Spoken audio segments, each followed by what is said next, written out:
On Saturday morning, we had a fight in a tent camp there just south of Mountain View Drive.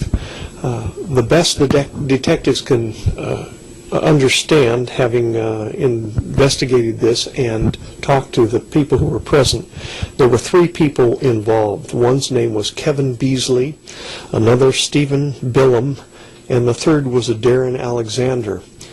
Apparently the fight began, there was a lot of alcohol passed around at the camp, but the fight began between Mr.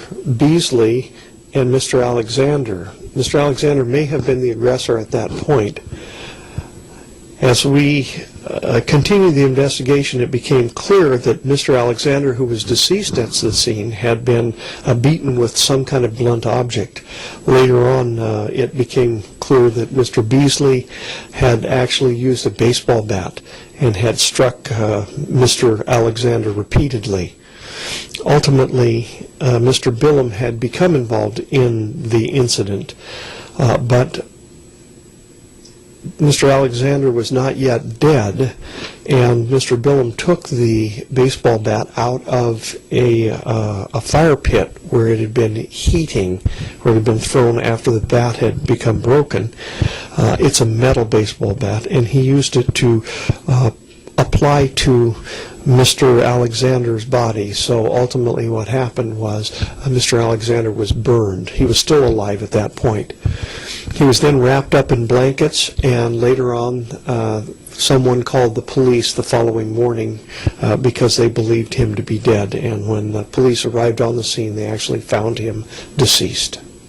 So do you know how long it took from when the crime occurred to when the actual call was made? Yeah, the timing of the crime is not going to be precise. They'll depend upon the medical examiner's office to give us a better idea, but there's no way to precisely time the time of death.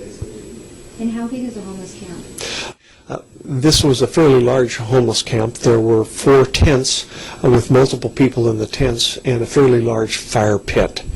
And you could tell that it had been lived in for some time. There were a lot of garbage and stuff like that around from continued use. Is the tents removed now as crime evidence? No. They did search warrants on the tents. Tents being dwellings, they still need a search warrant to go into a tent if they're investigating a crime. So the tents are still there. The camp is still there. It's on public property, and because we're currently restrained in a civil action from taking down illegal camps on public property, this one has been left alone. After the crime scene was done, they got everything they needed.